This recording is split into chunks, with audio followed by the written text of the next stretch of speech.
Breaking tonight, just weeks after the administration pressed America's insurance companies to step in and reinstate millions of canceled plans, Fox News has confirmed that one of the country's biggest carriers is saying, sorry, there is no way we can do that.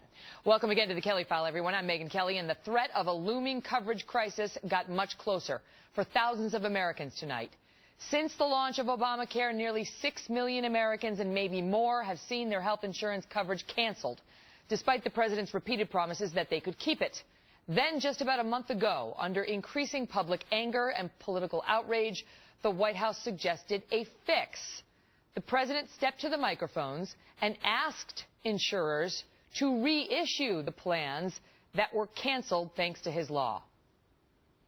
The bottom line is insurers can extend current plans that would otherwise be canceled into 2014, and Americans whose plans have been canceled can choose to re-enroll in the same kind of plan.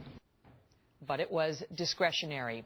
And now Aetna, one of the country's largest insurers with more than 50 million customers, is rejecting the president's fix. Mark Thiessen is a fellow at the American Enterprise Institute, former speechwriter for President George W. Bush, also columnist at the Washington Post. Mark, good to see you. And so now we have, this is the largest insurance carrier to go on record as saying no directly to the president, the third largest in the country, to say your fix will not work for us. And so it really puts sort of an empty promise into the president's words we just listened to. Yep, another broken promise. I mean, look, this just shows how powerless this administration is to fix the train wreck that they set in motion. A little over a month ago, the president went out there and said, I've got a fix for all these people losing their health care. We're going to let the states and the insurance companies continue offering the canceled plans. And so that gave a lot of hope to those 6 million people who are losing their plans. Then all of a sudden it turns out half the states have rejected it. The insurance commissioners have to approve it. And now you've got a major carrier like Aetna and other smaller insurers that are saying, no, we're not going to do this. So the president's fix is no fix. He didn't have the power to enforce it. And so this is what they're doing. They just did it again on Friday. They announced another fix that they can't enforce. Because as you've pointed out many times on this show, unless you pay, you don't have insurance, right? And so on December 31st, they've extended the deadline to then. A lot of people they know are not going to have paid up and are not going to have care. So what they've done is Kathleen Sebelius went out and said, we're urging insurers to let them pay after December 31st. We're urging them to accept partial down payments of their first month's premium. We're urging insurers to let them keep their doctor even if they're not in their plan.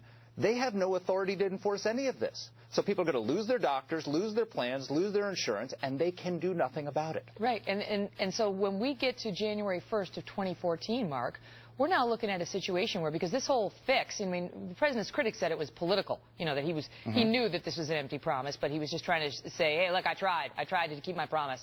But when we get to that date, we are actually going to have millions of Americans potentially who are now not covered, who were covered prior to Obamacare. Absolutely. I mean, look, these are the numbers. They have signed up 365,000 people on the exchange websites, the federal and state exchange websites. Let's give them another 800,000 people or so that they've gotten into Medicare. So 1.2 million roughly people. Medicaid. 1.2 million people that they've signed up. Never mind that 25% of those, as many as 25% of those, didn't actually get their forms sent to the insurers. And never mind that they haven't paid yet. Let's give them credit for 1.2. As you just showed on the screen, 5.9 million people have lost their plans. So they've got a gap of about 4.2 million that are not covered. What are they going to do for those people on January 1?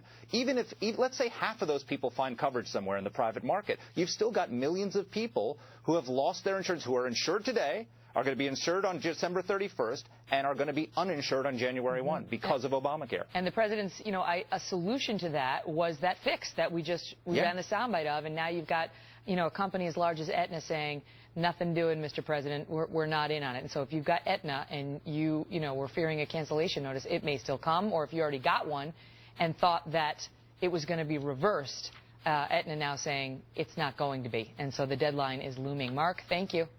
Thanks.